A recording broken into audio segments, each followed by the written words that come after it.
Bivši vicekancelar Austrije, jedan od osnivača Pakta za stabilnost jugoistočne Evrope, Erhard Busek, dao je i ekskluzivni intervju za TV1. Sa Đinom Ujkić razgovarao je o putu Bosne i Hercegovine ka euroatlantskim integracijama, investicijama, problemima u regiji te novinarskim slobodama u našoj zemlji. Mr. Busek, you have closely monitored the situation in Bosnia and Herzegovina. How do you see the engagement of the international community in our country? I think the engagement of the international community and especially of the European institutions is a very long one. I think you might wonder, I would say it should come to an end. But this is very much depending on the internal situation of Bosnia and Herzegovina.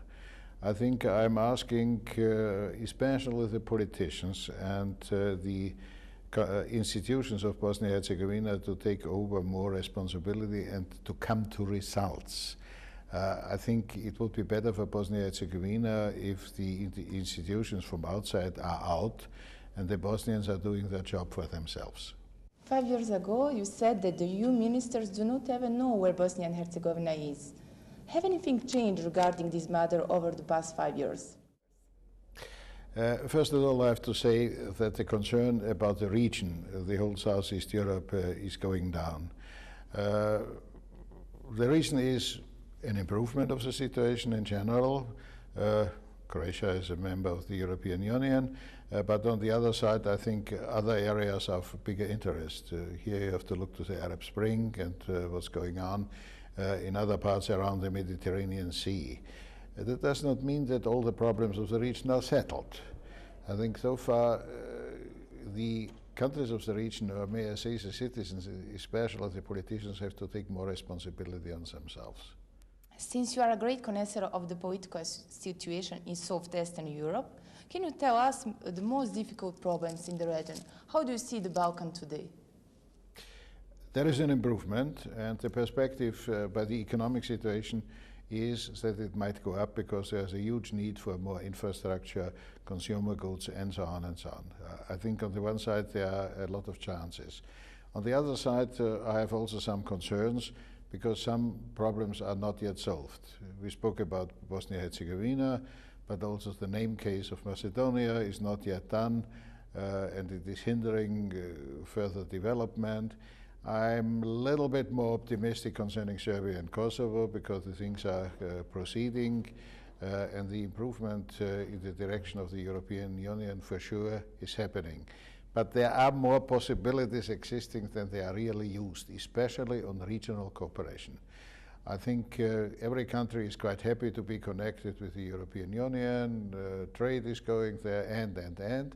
But we need also the trade, the interregional trade, the connections between the countries. We have some problems which are not yet settled. They are the ones of Srebrenica, for sure. Vukovar is in the last weeks a place of concern concerning the mutual acceptance and so on and so on. I think here we need a lot of efforts for further progress. We often can hear that journalists need to be brave. Does it mean that there is no freedom of speech?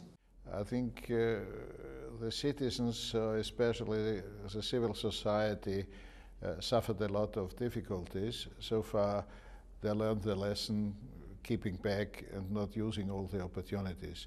But freedom is not happening only by the Constitution.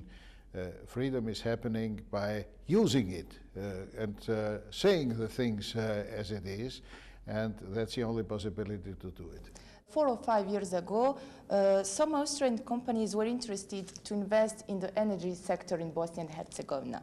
Investment of 2 billion euros from Austria when dropped here, and you stated that Bosnia missed that moment and that investors went in Albania and Montenegro.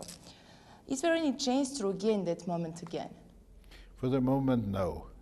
I think the investments were happening in Albania and Montenegro already.